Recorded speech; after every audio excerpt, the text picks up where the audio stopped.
చిన్న పిల్లల గురించి మనం మాట్లాడుకుంటున్నాము. ఇక్కడ తల్లిదండ్రులు కూడా మీరు అందరూ ఒక ముఖ్యమైన విషయం గుర్తుపెట్టుకోవాలి. మనము సమాజంలో పిల్లల దగ్గరికి వచ్చినప్పుడు అమ్మాయిల్ని వేరుగా పెంచుతాము, అబ్బాయిల్ని కూడా వేరుగా పెంచుతాము. సమాజం యొక్క దృష్టికోణం చాలా చాలా డిఫరెంట్గా ఉంటుంది. ఫర్ ఎగ్జాంపుల్, చిన్నప్పుడు ఏ విధమైన పనులు చెప్తాము అమ్మాయిలకి, అబ్బాయిలకి ఏ విధమైనటువంటి పనులు చెప్తాం. చాలా స్టీరియోటిపికల్గా సమాజంలో ఈ విధమైనటువంటి ఆలోచన ధోరణి ఉంటుంది. ఇంట్లో ఎట్లాంటి పనులు అమ్మాయికి చెప్తాం, అమ్మ ఏ విధమైన పనులు చేస్తోంది అనేది పిల్లలు గమనిస్తూ ఉంటారు.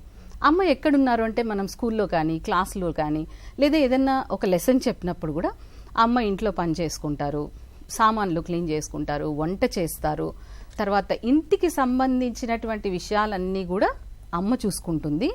నాన్న బయటికి వెళ్ళి అక్కడ సంపాదన గురించి మాత్రమే ఉంటుంది తప్ప సమాజంలో ఎక్కడా కూడా ఇద్దరి యొక్క తోడ్పాటు గురించి మనం సమానంగా పిల్లలకి ఈ విధమైనటువంటి జ్ఞానాన్ని ఇవ్వలేకపోయాం.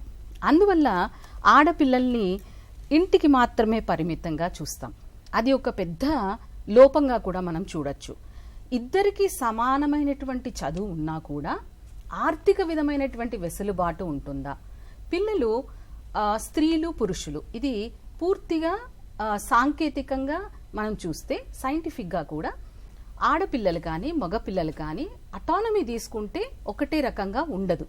సహజంగా ఈక్విటీ గురించి మాట్లాడాలి కానీ ఈక్వాలిటీ గురించి మాత్రమే మనం ఆగిపోతాం. అంటే సమానత్వం ఎక్కడ వరకు వస్తుంది అంటే చదువు వరకు, సంపాదన వరకు అనుకుంటాం. కాదు, ఇక్కడ ఆలోచన ధోరణిలో కూడా మనం మార్పు రావాల్సిన అవసరం ఉంటుంది. ఇందులో సమాజంలో ఉన్నటువంటి అందరూ కూడా దీంట్లో పాల్గొనాల.